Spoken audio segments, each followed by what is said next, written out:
are back for our fourth Sacramento Real Producers Beyond the Pages podcast, which is super exciting. It's the month of April, and this has been a really fun issue. We've got our cover model over here, Taylor Scigliano. This is the funnest cover I feel like we've ever done. I love the bold colors, super excited about it. So we're going to get into that, but I am excited about all of you guys here today. I'm going to let you go around and introduce yourselves. We'll get introductions out of the way. Tell me who you are. Tell me what you do and where you came from, and then we'll get into talking about all the things. Taylor, let's start over here with you. Taylor, been in real estate 8 years, realtor and investor and entrepreneur, and excited to be here. Yeah, thanks. Taylor, you took a long time convincing you to let me do a feature on you. So thank you from the bottom of my heart for being here and for finding struggle. Thank you for pushing me into it. Yes. All right, Collin, I'm looking over at you. All right, my name's Collin Roe. I've been in title and escrow for 14 years and in the industry for 21, and born and raised in Roseville, 4 generations of a big, loud Italian family. I love it. And your partner in crime over here? Yes, I am Jen Vicari, and I have been with Fidelity for 29 years. Oh my gosh. So yeah, I started when I was like 5. You know? I probably should have known that already, but no, I know. But anyway, long time. I hit the right company, so I'm grateful. Yeah. Nice. Yeah. Awesome. And last but certainly not least, Tyler Chicourarat, born and raised in Auburn, California, up the hill, and I've been in the business now for going on 11 years. Nice. So, on 11 Awesome. years. Yeah. Awesome. Well, thank you Crazy. guys for being here. I'm excited about this conversation. We've already been kind of chatting it up. I had to cut everybody off in order to even get started. So I think we'll get into it all. We'll talk about pickleball. We'll talk about vending machines and Nordstrom and little kids and all the things. But first and foremost, we just celebrated Easter. Did anybody have a spring break, take spring breaks, go on vacation, or it's just business as usual? We went to Sonoma and the beach for a few days. You did? Yeah, my wife was like, what are we doing for spring break? And I said, we're hanging out with the kids, and I'm going to work. And she said, try again. So we went to Sonoma for a few days and went to Dillon's Beach. Okay, So, yeah. awesome. Remind me how old your kids are. They are 4 and 6, 2 little girls. Okay, all of you guys have little ones except for Jen and I. No, I just have 2 dogs. 2 dogs. Yeah. What are the 4 and 6? 2, and then 2 stepdaughters that are 13 and 16. And is your 2-year-old a girl too? Boy. Oh boy. Mateo. Yep. Okay. And then over here. 4-year-old, soon to be a 4-year-old, 2-year-old, and a newborn come July. Yeah. Wow. That's So, right. That's And exciting. all boys, All boys. are coming. A lot All of energy. boys. Oh, yeah. All boys. Wow. The first 2 are already crazy, so I can only imagine throwing one more in the mix. Hey, I had 4 boys have a in referee. 6 years. That's, And it almost killed me You'll give me at some the time. pointers You might then. need to keep her on speed dial. Yeah. It's so fun now. They're 13, twin 16-year-olds and 19, and it's so fun. Like we did just take a break and went down to San Luis Obispo for a couple days over Easter, visited my daughter, and we got all 7 of us together, which 2 of mine are out of the house now. But it was so fun having all 4 of the boys and their dynamic, but I would never have said those words back in the younger years. It's crazy. Little boys are crazy They're at the a time. lot. So No doubt. God bless your wife. She's a super wife. She's a super mom. That's awesome. So Well, I am fascinated by you guys' backgrounds, how you found yourself in the real estate industry. The more I do this job and hear from people, some have real estate all throughout their family history, and so they always pictured it. But more and more, the story seems to be, I didn't expect myself to end up in this path, but here I am. And so I would love to hear some about you guys' journeys to find yourself where you did. Taylor, I know you have like a big entrepreneurial background. My mom was in real estate for like a year. Okay. And hated it. But I got the entrepreneurial spirit. I don't know. I think it was from my grandpa, her father, because he would always have ideas, but just wouldn't execute them. And I was the opposite. I would execute them. And I mean, I was trading candy bars for signed baseballs in elementary school. My first job was Krispy Kreme donuts, and I would take 2 to 5 dozen donuts every night when I closed and then sell them at school the next day. Amazing. And then I got into, my first sales job, or one of my sales jobs was selling cell phones and phone plans and internet.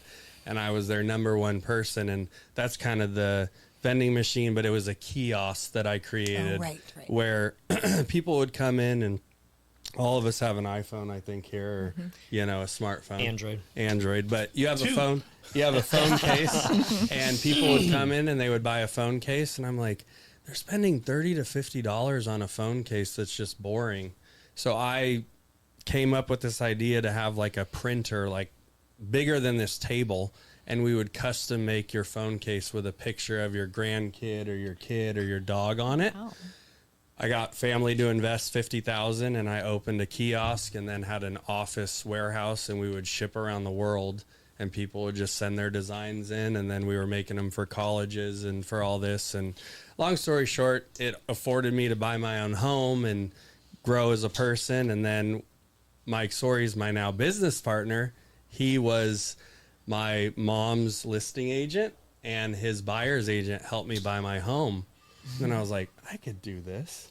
And I was like, let me get my license. And I got my license, called him, and then the rest is history. The rest is history. Yeah, it's pretty Isn't that wild. crazy? I just think that spirit of just learning that you can have an idea, you can figure out how to make money, and it really doesn't even matter what it's in. I think some people, young people these days, I talk to my daughter, and it's like they think they need to figure out their one passion and what they're super passionate about first. And I'm like, actually, just go learn that. Just go realize that you can make money, you can talk to people, you can figure things out, and the what that you do can actually change hands quite a few times throughout your life.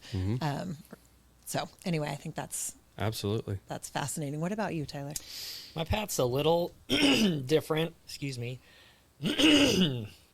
No one in my family was really entrepreneurial. My parents had 2 rentals growing up.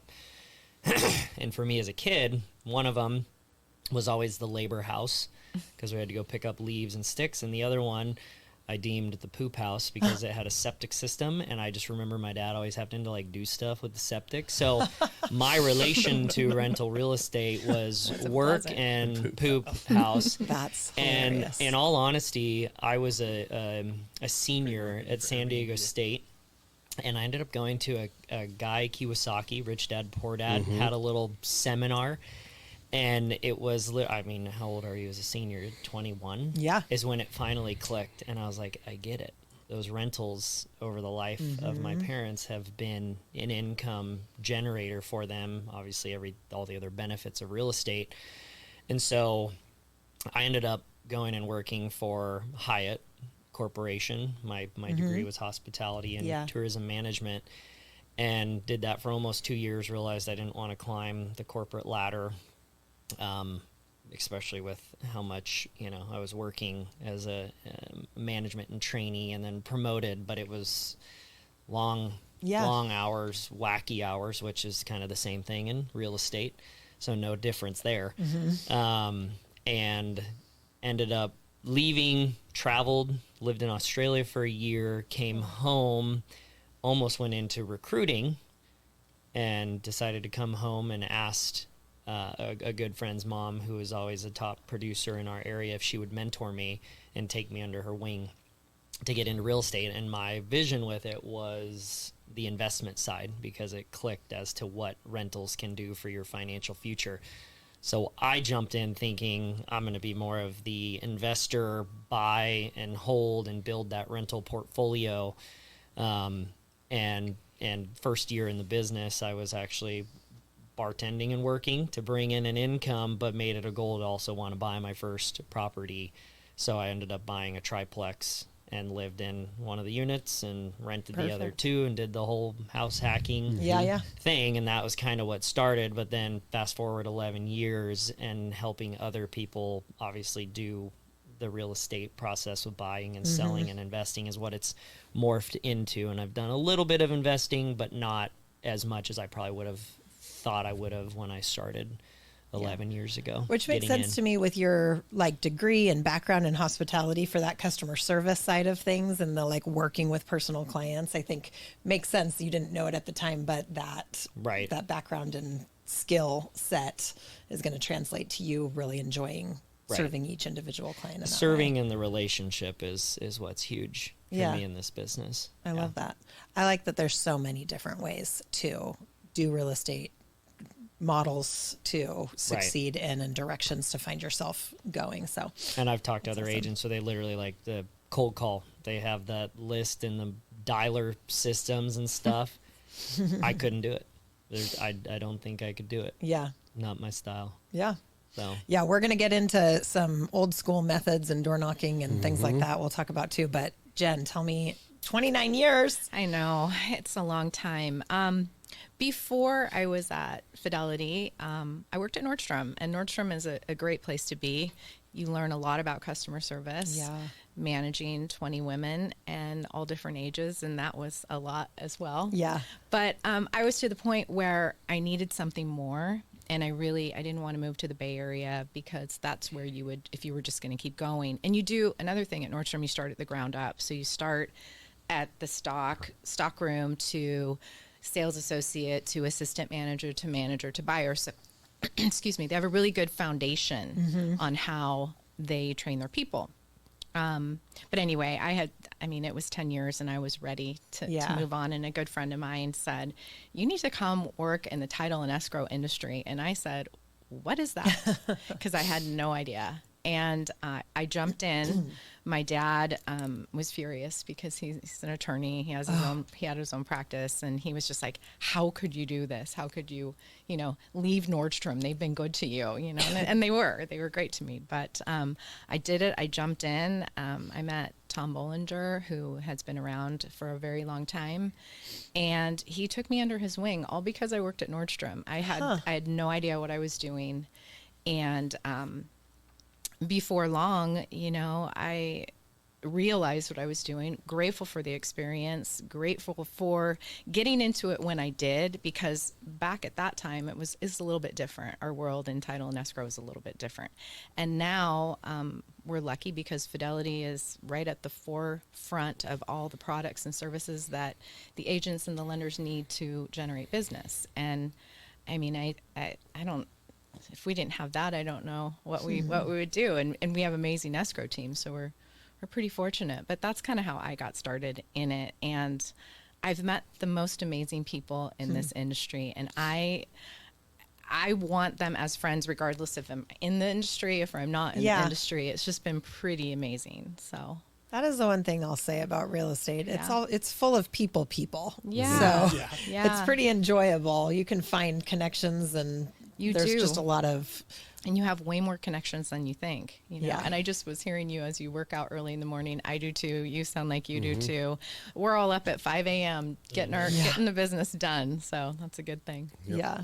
I love that. Yeah. I got to ask about Nordstrom, because my husband, in our very early married years, he sold women's shoes at Nordstrom. And part of his training was like, they have to take back anything if the customer pushes hard enough. And they actually told him a tale of somebody returning a tire. They did. To Nordstrom. That's like that, did even return back the in tire. your day. Yeah, they did return the tire. We took it back. They would give the employees the ability to do that, make the decision on whether you thought that was a good business move or not. Yeah. And, you got people that would wear outfits and then bring them back in. Sure. It's Saturday, and they wore it Friday night. And, it doesn't work out for me. Right. I really don't like this outfit. I didn't like how I felt looked good on last Friday night, night. but I'm not gonna wear it Yeah, again. I'm not wearing it again, Exactly. so I'd like to bring it back, and I would like my cash 24 back. hours. Right. So, Totally. I think things are a little bit different there now, but that But story still, is true. okay. That's way back when. That's the Not truth. just an old wives' tale. No, it's not an old wives' Costco and tale. Amazon have kind of both set Yeah, that kind of same thing. precedence. I think Costco's moved in that direction for Yeah. sure. Yeah. Yeah. Which I think, I think it's great. It creates loyal customers. You still have to make more than you end up losing in the long You haul, do, right? and people, people have issues with something. They want to bring it back. It's easier to let them bring it back than it is to fight the battle. It's not worth it. Fight the fear. Like, it'll keep somebody from buying, just the fear of the buyer's remorse. Yeah. And they aren't ever going to return it, but Yeah. they wouldn't have bought it if they didn't know that they could return it if they needed to. So There you go. I think There there's you that. go. All right. I don't want to skip out on you, Collin. I know I you've thought got I a fun. So my journey in the industry was a little different. when I was going to Sierra College, I was looking through the handbook and I saw I could get 3 transferable credits for an internship. My cousin and his best friend had a mortgage and real estate company, and I was like, sweet, I'm going to get 3 transferable credits. Perfect. This is going to be easy. So I went and did that with them, and I was like, hey, semester's over, see you guys. And they're like, hey, do you want to get paid for what you were doing for free? Yeah, that would be awesome. Because at that time I was also working at Roller King skating and blading. Amazing. So I got to, dress like the zebra. So I got to not do that anymore. I worked there for 3 years and then went to institutional lending. And I worked in the builder division in Northern California for about 5 years and got super burnt out.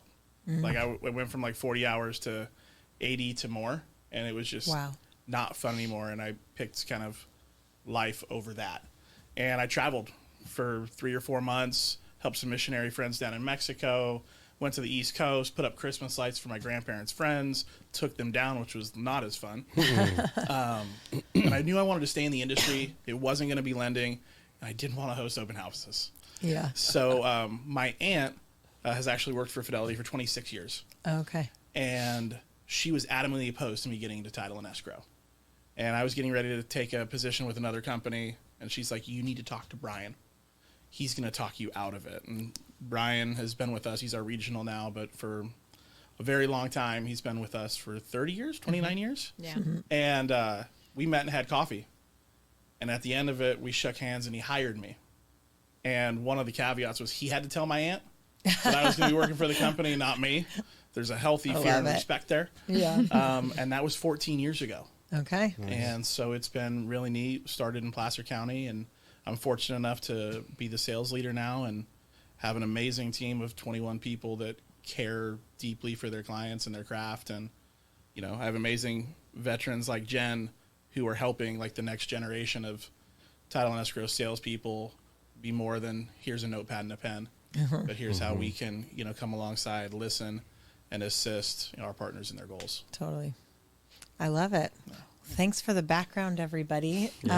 Bringing it to current day, I know we've talked about how many different models. I think you guys kind of have vastly different models that you're both wildly successful in. So you kind of talked about how you got in with kind of one idea in mind of why you would be in real estate, and then it's kind of pivoted over time. Taylor, I think you always had the mindset, you knew what you were going to do. So tell us a little bit more about that. When I joined with Mike, he had a big business and was still going on listings, and he said, I'll never forget it. He was like, yeah, you can join the team as a buyer's agent, but you probably won't be here long, because he saw the hustle that I had and that I wanted to learn and keep moving. And we just clicked. Like my first 9 months, I did 60 transactions as a buyer's agent. I was doing 4 to 6 open houses every single weekend, just relentlessly working. 'Cause that's what I do now, and I love it. And, shortly after that, he was like, hey, you should, what are you doing tomorrow at 11? I was like, I'm free. He's like, well, you have a listing. And he was like, here you go, and figure it out. Like I had gone on a couple with him. But that's how I learn. It's sink or swim. I'll figure it out. And we farm Natomas. I live there. I know the area. I grew up with a lot of people that are selling homes there. And then we've branched out even further. And then I always was interested in fixing, rehabbing, and selling homes. But I really built up a bankroll and then approached Mike and I said, let's do this. And that's when it started, was like 2019 to 2022. It was like 1 to 5, 1 to 6, home remodels while doing 100 to 120 real estate sides. And then in 23, we took it serious and then did about 28 and then 42. And then last year, 75 flips. Wow. And so we have 2 pretty large scale businesses. I'm either listing homes or looking at homes to purchase for our other business. And it's really catapulted my knowledge in the industry of title and escrow, of looking at prelims, of doing all those things, because I have to do that because I'm buying a home in 7 days. Right. So we got to make sure everything's clear, that quick. And then really listing the homes and working with agents. That's my biggest referral, or agents now, because they know I'm going to commit. I have the money. There's no contingencies. There's no inspections. and we'll take it and run with it. Okay. Yeah. So does that, like, what are you seeing in the market now versus, I mean, there's just so much talk about, is it a good market? Is it a bad market? What is in your line of things? Is that affected the same way? What are you seeing? Yeah, I just have to be a little bit more conservative on the after repair value when we buy something. But all of our homes are moving. They just have to be priced well enough and remodeled to the standard someone wants. Someone either wants, and I'm sure Tyler can agree, something that's a really good deal or really nicely done, and they're willing to pay more for it. It can't be right in the middle, because then they're like, I'll keep shopping. Right. So when we do remodels, we're putting everything into it if we have the room, or we're going to sell it as it sits and clean Let it up a them little. choose what they. And then let them say, oh, I just got this $80K off of market value. Right. And we got it for less than that. So it's a win-win for everyone. Or remodel it to the nines. I bring in a designer. They design the whole home. We execute and then list it for top dollar. And people appreciate that because of the craftsmanship. We use general contractors for everything. And we stand behind our product. Because Yeah. if we're doing that many, we have to. Yeah, And so does my absolutely. GC as well. Yeah. Yeah. That makes sense. Are you seeing, what about from your side of things? I would 100% agree. I mean, buyers obviously have more options right now in our market as we're seeing more inventory, and their buyer sentiment is down a little bit with everything that is going on. At the end of the day, the market obviously is still moving in all price points, and actually really the high-end market seems to be moving a ton. With a lot of cash. With a lot of cash, yeah. Interest rates don't matter when Rates there's no did financing. rates did Yeah. bump up, but Yeah. to Taylor's point, like the homes that are priced really well, that buyers see that extra value there, are going quickly in that, call it the messy middle, if you will. Yeah. They're like, I'm gonna Holding. wait and see what else maybe hits the market before I commit to that house that still needs a lot of work but is priced wanting almost top dollar Wanting for the something potential. that needs Right. work. Right. Yeah. Pricing is so important. If rates were a little lower, all of them would go. Sure. Yeah. That's the thing.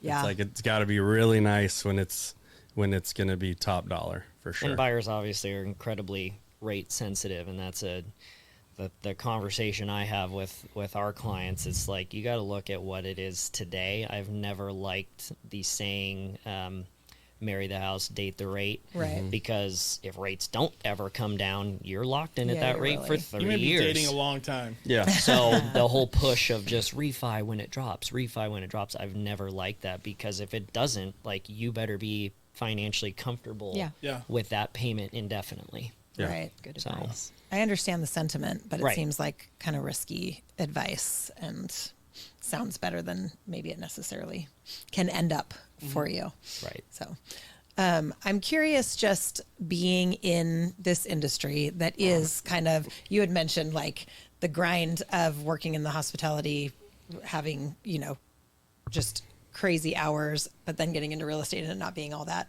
different. Like you can go and absolutely exhaust yourself. How do you build in, each of you personally, that ever elusive word of balance? Is there such thing? I actually think I think rhythms is a better word than balance. Yeah. At least for me, I've found that, because I don't feel like I ever am like this. I just can focus in one area and then focus in the other.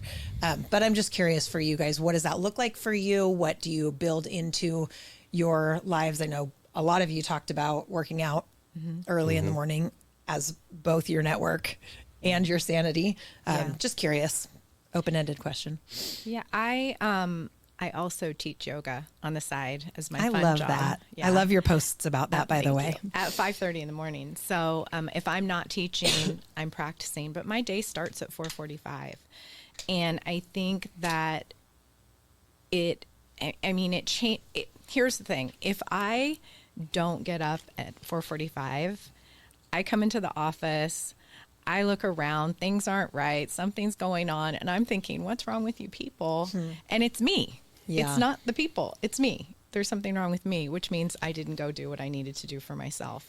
So it's best for everyone if I do that. But I think in our industry, there's a lot of us that do that because your day can just switch and take a turn and you don't know when it's going to end. You would like it if it ended around 5, 6, 7, but you don't know if that's going to happen.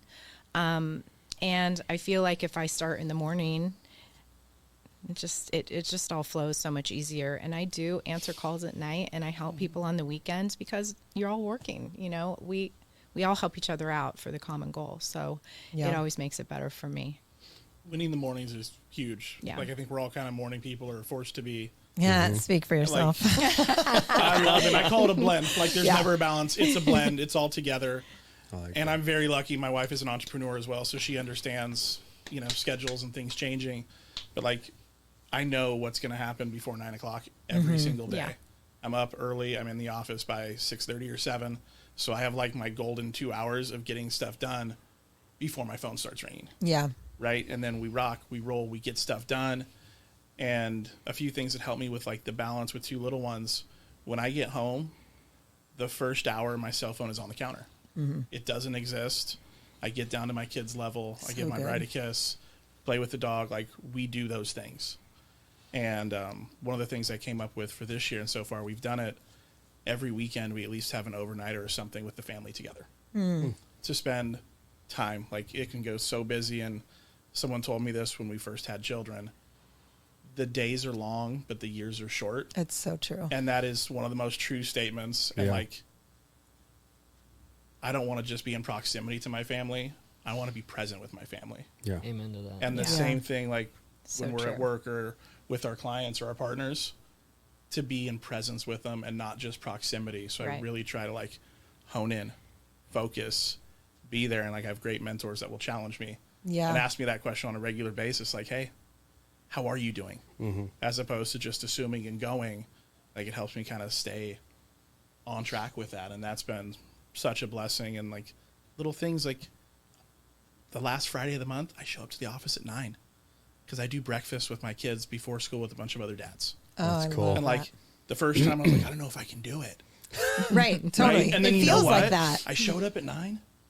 The world didn't melt away. There you go. Right. It was okay. And then like I'm there and I see a bunch of other dads that I know from industry or other things related. So it was a really cool thing. The first I was like apprehensive about. And now doing it now, like I look forward to that last Friday of every month. Yeah. Like, hey, what are we going to get for breakfast?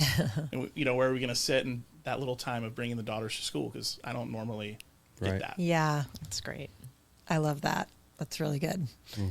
It is funny. It can feel those little protected times at the very first can feel like, I don't know if I can do this. How do I, you know, you got to get past that brain block and then you realize it's all okay. It all worked out. Anything else? I mean, I'd be lying if I didn't say I'm still trying to figure it out. Yeah. 11 years later. The presence thing, and I think since having kids, like I mentioned, soon to have a 4-year-old, I think has shooken my world more than I even realize at this point, to where like the presence thing is so important to me, because our phones ring at all hours of the day. But showing up at home, and I've tried this and I haven't been perfect at it, but you're right, put the phone down for an hour. And I'll be honest, putting your phone on silent is an amazing feature, because even when it's on vibrate, that vibrate is a trigger. Yeah. And when you For hear it sure. vibrate on the table or in the counter, if you leave it up on the counter and you hear it Curiosity. vibrate, you're like, who needs me? What am I missing? What needs attention? Absolutely. What fire just And, started? Yep. I mean, you never know, assume it's an easy you or go good thing, into right? a It's meeting and you put your phone on silent or that vibrate, and you come out and you have 4 calls and 32 text messages, and it's like, oh geez, now Yeah. you're playing catch up and scrambling. But the presence is huge for me, because my 4-year-old has been an absolute blur, and it's like, okay, this is what's important, Yeah. right? Work will always be there, but that family balance and presence is what, for Yeah. me, being a present father and husband is the most important thing. And so trying to figure that out on the daily has kind of been my biggest difficulty lately. Yeah. So And give yourself grace. You've got 3 under 4. You're still figuring it out. Like Oh, yeah. that's it's hard. It'll come. But that transition into just having all of those kiddos, like finding those rhythms, is going to take some time. So. totally. For sure. I think what you said about it being a blend is what I have, because I was doing open houses, like I said, 4 to 6 every week. That was before I was married, before a kid. And then even when I got married, I was doing it that much because I knew what I wanted to have. And I always want more, doing 200 transactions last year. I want to do more. Mm-hmm. Or how can I do 150 but be more profitable? For me, it was helping buyers that were referrals and not doing open houses, having buyers agents or working deals with other agents that would do our opens. Because as soon as I pivoted to doing rehabs and sales, I am the buyer and I don't have to go to the home every day. I don't have to show it. I just look at it. I buy it. When it's done, I list it. So that freed up so much more time for me, because we all know taking a buyer out to look at 10 homes is your entire weekend away from your family, your kids, all the other business. Yeah. So agents are bringing me deals. I'm looking at them. I'm buying them. I execute the contract, and then I have the weekend available for listings and answering the calls. So I can go do all those things with the family or with my son and still take calls and blend it together. But I'm not like, hey, I got to go show homes for 8 hours, because, one rehab is like working with 4 to 6 buyers. Yeah. So I'm like, well, why don't I do this 8 times a month? Yeah. And then, any buyers I do get, I'll make sure they're taken care of if they're friends or family or referrals. Otherwise, I'll pass the lead to an agent, and then do a split. That's how I've been able to free my time, for sure. And having a 2-year-old changed my life. Yeah. In the best way. Yeah. You've got a what is not bilingual, trilingual 2-year-old? Yeah, I don't know how much Mandarin he knows, but hey, he's learning. Mandarin, Spanish, English. Again, I don't even know a Mandarin word, but we'll see in a year or He's so. learning it. Yeah, if he starts yelling at me in Mandarin. Super kid. I think that's awesome. I love you were sharing with us before we started, but that your wife only speaks to him in Spanish. Correct. And then you I'm in English. And he knows it fluently both ways. Can't really speak it perfectly, either one, because his mind's probably like, what do I say? But he's awesome. I love it. Yeah. That's so cool. Yeah. Yeah. I definitely struggle. I'm not a morning person. We've got 2 in my family of 7, me and one of my sons. We are not the morning people. We will be mean to you if you talk to us within an hour of waking up. We need silence, but the rest of my family is morning people. But I try to find just those breaks. For me, I have to shut off one brain to be present in the other. And so my sweet spot, because my kids are older, and maybe you'll find this when they're a little bit older, I love watching their sports, love it. So I will take a break from 3 to 4:30 for their after school sports game and shut my phone off and block that in my calendar, because then you can just go watch the baseball or watch the basketball, and your brain is able to kind of stop the spinning for a minute. Yeah. And then I can get right back at it, because they don't want to talk to me in the evenings anymore anyways. They're teenagers. They're going to go in their rooms or go out with their friends. But that's to manage my anxiety levels. I can struggle with anxiety a little bit. And so when I get to just sit and watch their sports, so I try to protect those at all costs. And I know that's fleeting. You said, and that's a love language for them too, to see mom on the stands. Right. Yeah. It's a valid point, and a lot of coaching world is like your appointments with your family are time blocks in their appointments. Yeah. Clients don't need to know you're watching your kids' sports from 3 it's to a 5. meeting. Right. It's a meeting that you're in. And I think setting those boundaries and expectations a lot of times is myself personally, is you want to be serving. You're a servant heart. You want to do everything for your clients. So when you start to step over those and you step out of the game and take the phone call, and then, I was talking to somebody the other day, actually a client of mine, my mentor, it's her son. And he made the comment to me, he to this day can still hear his mom at his sporting events on the sideline on the phone. So she was at his games, but he could hear her talking, doing business while she was watching his sports. And it's like, interesting. So that's what he remembers. And I'm like, I don't know that I want that. Yeah, Totally. totally. Yeah. So, I never thought about that. Yeah. I thought They that pick story up was on a going to lot take a more different than- turn. Yeah. Because I never yell know. at my Yeah. kids when they're playing the sports, and my son is always like, "Mom, you don't have to say." Hit the ball. I already know. I'm telling myself is the things. goal. But I feel like I have such helpful things to say. Like when they're up to bat, I'm like hit the the junior ball. coach. Don't listen to the I don't coach. actually Coach Mama say hit got the you. ball. Yeah. I'm saying like, all right, I don't know. I'm not going to tell you all my isms, but I was a sports player. So I have all these things, and he's all, you think you're so like I'm not already telling myself that. And I'm like, I think I'm your most valuable player. I'm giving you the great mindset. So I thought you were going to go in that direction, but no, I'm not taking different. the business calls.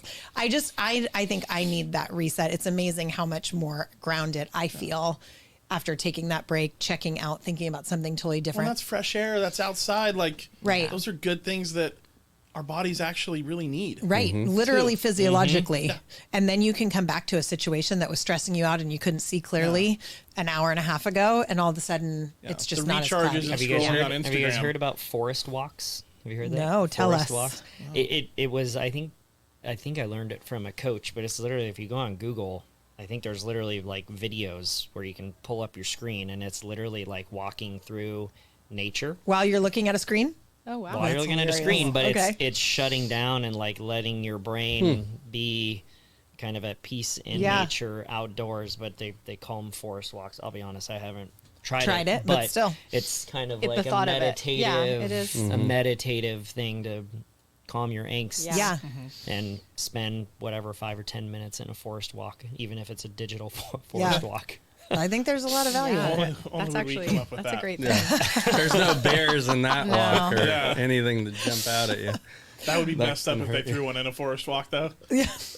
least it's not real. Well, with your yoga background, I'm sure you do a lot of breath work and grounding and just understanding kind of physiologically how She you did can. a yoga day with our sales team last year. Really? I Yeah, did. it was awesome. We had him Well, do a I was class. sick, so I couldn't make it, but it was Really? awesome. Were Could you not? sick? Were I was you very sick? sick. Yeah. I Ask mean, my I'm wife. with I had you. the man flu. Yeah. I mean, it's a 93 degrees in there. It's hot, yeah, and it's pretty Nice. powerful. But yeah, we did do a yoga class. But one thing that anybody could take from yoga is just listen to your breath. And when we all day long, there's anxiety arises, we get stressed out, whether it's work, family, all of the above. If you just take a breath and stop for a minute and really get in touch with that, I'm getting all yogi on you, but just get in touch with that. Yeah. And then move about. Yeah. It really makes a difference.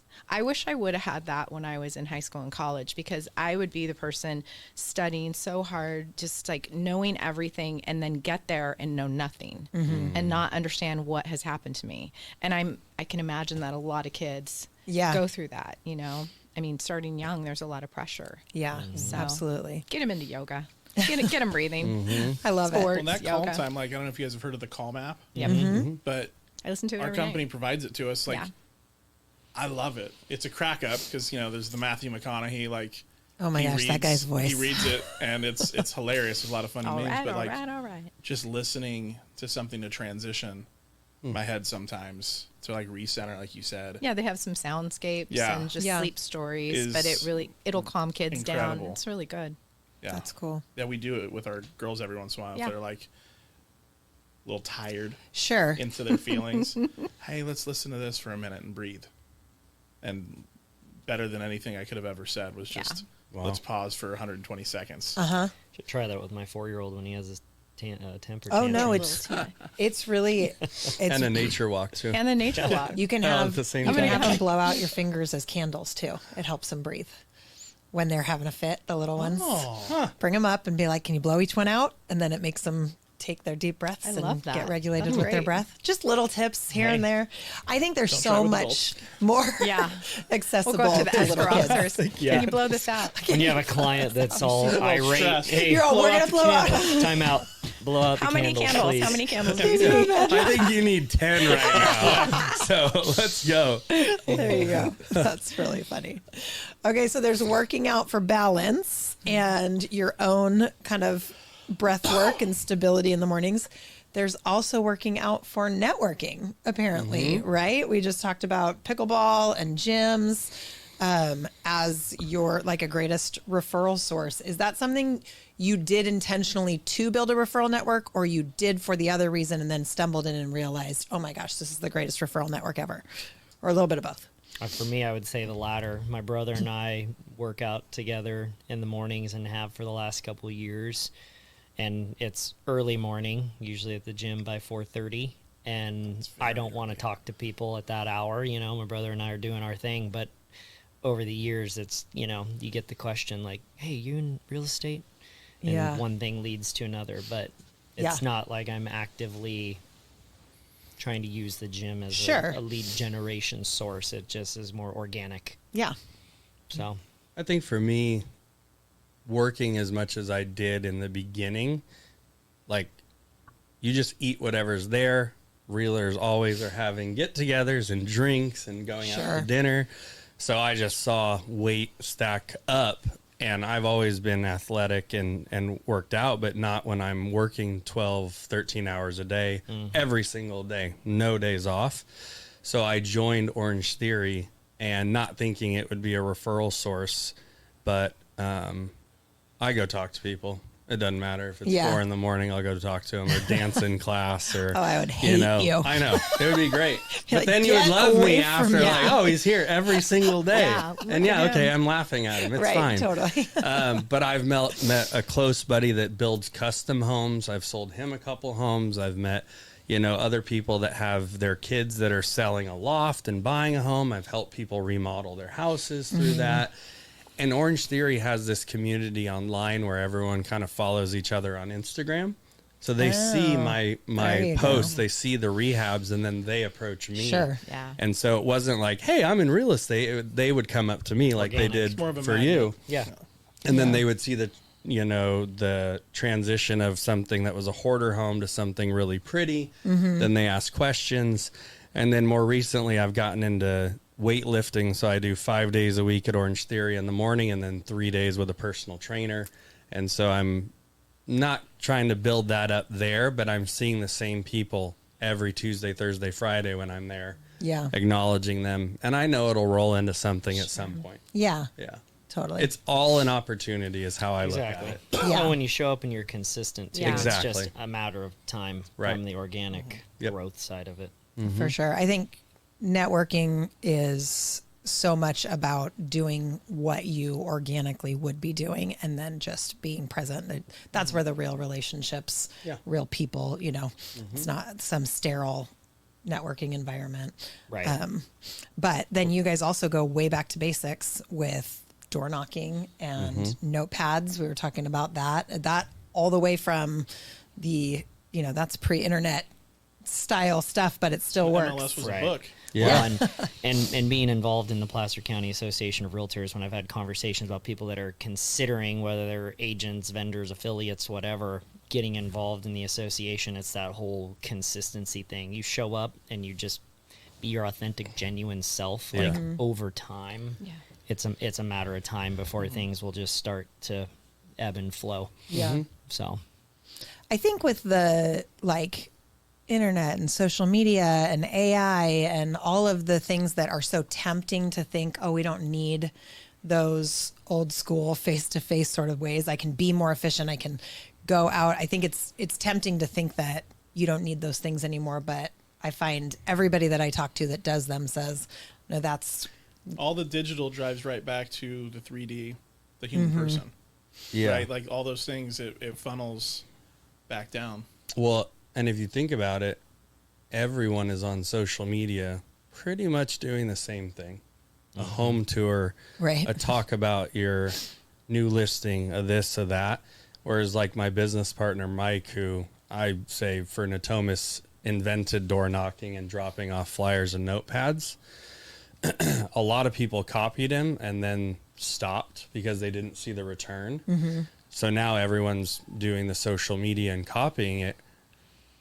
When we drop something off, we're probably the only people now doing it because everyone else is on social media Right. trying to catch that wave. Less noise. And now it's like, oh, I got something, something from Mike real and in Taylor. person? Oh, and Yeah. I can touch it and I can read it and I can put it on my desk. I don't have to watch the reel 15 times to get the information. Right. Oh, this notepad, I see them every day when I take notes or I. But social media is free and you get 10, 20, 30,000 views. Does it translate though? Because I know people that are doing 40, 50, 60,000 followers, and we can compare what we're doing units. What actually converts? And Yeah, what It's efficient converts versus effective, right? Right. yeah. Yeah. And people will call like, yeah, you're on my front door every month. I'm like, good. I hope you like my smiling face. I'm the one with the beard. I'll see you tomorrow. I make it lighthearted and not serious, and then. Then it takes them off guard. To me, and what I've learned from Mike is like, get the appointment. That's the first thing. Then show them who you are, and then once they're like, oh, he's a normal guy. He doesn't have commission breath. He's just here to help. Yeah, we want to go. He's good at what he does. Yeah. Yeah. We talked about that when we first interviewed, just the trust of getting in front of people. And then if you do lose a listing, trying to figure out like, was it just an organic connection didn't happen, or was there something about the way that I was presenting that didn't feel authentic or real or trustworthy? And kind of working that, like understanding that people really just want to work with somebody that they genuinely can trust and know is a real human who's just there to help them. And social media is actually really hard to make that translate in that way. You can be, anybody can be an expert even when they're not. And is it an persona expert, or is but- it their personality? Right. Too, Yeah. right? Is it a front? Say more about that difference between persona and personality. I love that. Tell me more. Persona is, I think, what you're putting out there that's curated. Mm-hmm. Your personality is To kind get of the the clicks. root of who you are, your most comfortable self, and you're not putting on a mask. Yeah. Right. Right? Like, don't try to be what you think they want you to be. Like, be who you are. Be who you are. And that should be good enough. And if it doesn't connect, that's okay. Like, they weren't for you. Right. Right. Like, I always tell our team, we talk about this, be together, but don't be the same. If we were all 22 of us were the same, that would be scary. Yeah. Yeah. That wouldn't be good. We wouldn't get stuff done, but we're all different. And that's what makes us beautiful, is the similarities, but also the differences. Yeah. Right? And those things are great because that's how we can learn from each other, too. Totally.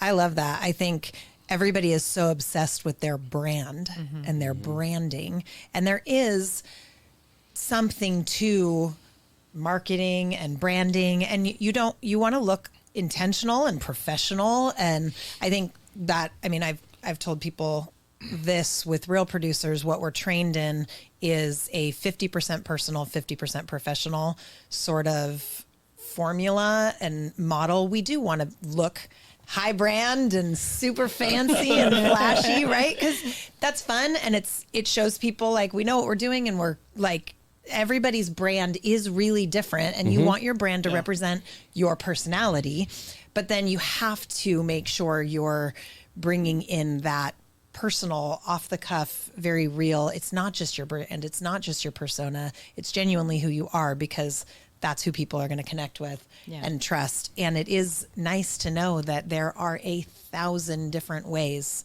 to connect with somebody and 1,000 different personalities. And you're probably going to enjoy working with somebody who connects to your personality. Right. And that's going to make work more enjoyable. So don't try to get everybody. Just, work with the people that match your flow and style, and don't worry about losing out on working with the ones that don't. There's enough to go around. Yeah. Yes, More there than is. enough.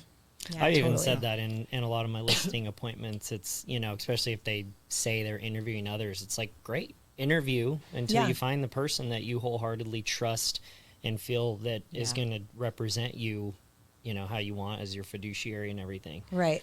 If it's not me, that's okay. Yeah. Right? It's going to make the process a lot more enjoyable. Right. And I think for those of us who have done this for a long time, and when you reach a certain level of success, like at that point, you really are kind of looking for a quality of work life as well, which is going to be, people that you genuinely connect with. So that's awesome. Speaking of branding, I just got to say, Taylor, if I didn't know better looking at this magazine artist, I think you were dropping a new track as like an R&B artist or something. Man. The photographer and I had so much fun.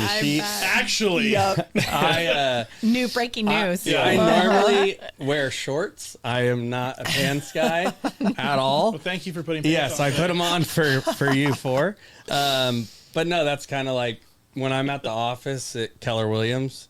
It's shorts, a t-shirt, some flip-flops, because I want to be comfortable in what I'm doing. Totally. And I literally, in every car, that I drive have a set of pants and a shirt and shoes because I Just could in get a case. listing call and be there in an hour, and I'll just change at the office and then go, and then immediately when I'm done, I change Proper back. preparation. I like that. And so That's smart. when I meet with agents that bring me fixers, I'm normally in shorts and a t-shirt, and I know sometimes I'll show up, they're like, you buy all these houses? And I'm like, yeah. We're looking for Taylor. Yeah. That's me. Yeah. That's me. Just give me, Or maybe you haven't seen. just give me a chance, and then Yeah. we'll be good. Right? Yeah. Yeah. Awesome. I love For it. sure. Well, yeah, I think Olha, our photographer, was really excited that you were willing to do a studio Yeah. shoot because a lot of our agents want to do them out at the listings and stuff, and she can have a lot more fun with lighting Yeah. and whatnot. I told her, I said, I think Taylor will do whatever you say. He said he wants to be an undercover agent. So Yeah. I walked in there and she wasn't sure about me because I had like zebra shorts on, and Oh my goodness. she's like, It's like, where's the I was like, camera? let's have Just some like, fun here. She probably You loved know, it. like let's do whatever, throw it up. You know, I don't Yeah. care. And so I love it it. was fun. Unless you cool. own zebra shorts. Yeah. Yeah. Yeah. Cheetah, zebra, you know? That's the other thing. You could be America's Next Top Model or something with that Yeah. album cover too. Totally. Ryan Seacrest, watch out. Yeah, right. Taylor's on the move. Man. I love it. Well, you guys have been super fun. Thank you for taking the time this morning. We are going to wrap up with my favorite way to wrap up an episode. We're going to do what I call the Fast Five, which is just rapid fire questions. They have nothing to do with real estate. They're all about you. Please don't overthink them. Just tell me what pops off the top of your head when I ask. Nothing incriminating, I promise. And yeah, it'll just be a fun way to close this out this morning. So I'm going to start with Collin. We're just going to go really quickly through. I'll ask the next one. So start off really easy. This is super painless. Mountain cabin or beachfront property? Mountain cabin. Mountain cabin. No hesitation. Beachfront property. Beachfront. I'm For beachfront sure. for sure. Cabin. Cabin. Okay. Beach. Beach. All right. I love it. Little bit harder, especially if you Glad you're first. Yeah, aren't me a big too. reader, Sweating but it last out. book you read. The Bible this morning. Okay. I love it. I'm reading one called The Infinite Game, but I do like the 10X rule, and anything that is out on social media with entrepreneurs. Yeah. Yeah. Okay. Just Kind of watch a got lot your of that. favorites to cycle through. Yep. I just finished the Hail Mary project, the one they turned into a movie. Yeah, those are So good. that was fun. I mean, I don't read books anymore. I listen to them, but you know what I mean. I think the one I'm reading currently is Shoe Dog, Phil Knight's Nike story behind Nike, Oh, and then cool. also, I mean, I reference it a lot, and I've read it a handful of times with the One Thing, Oh yeah. One thing. Mhm. All right. But I like that. Papasan and Gary I don't Keller. think I've read Oh, that yeah. one. Yeah. Okay. I like it. It's totally different. The Let Them Theory, Mel Robbins. Yeah, yeah. It's a good That's one. good. She's got a great podcast She and does. all of that. I do listen. Good mantra. That's good. Yep. Super simple. Favorite color. Blue. Perfect. I love it. Probably say blue or red. Okay. Yeah. Yep. Blue or green. Blue or green. Lots of blues in here. What about yours, Katie? I'm like a turquoise blue. Okay. Yep. Red. Red. Okay. Oh man, we really stayed Yeah. right Yeah. in there. All right. I love it. All right. Plans and routines or surprises and spontaneity? Plans and routines. 100%. Okay. Hands down. I want surprises and spontaneity. Yeah, yeah. Yeah. I could have guessed that from you. For sure. I am also surprises and spontaneity. Yeah.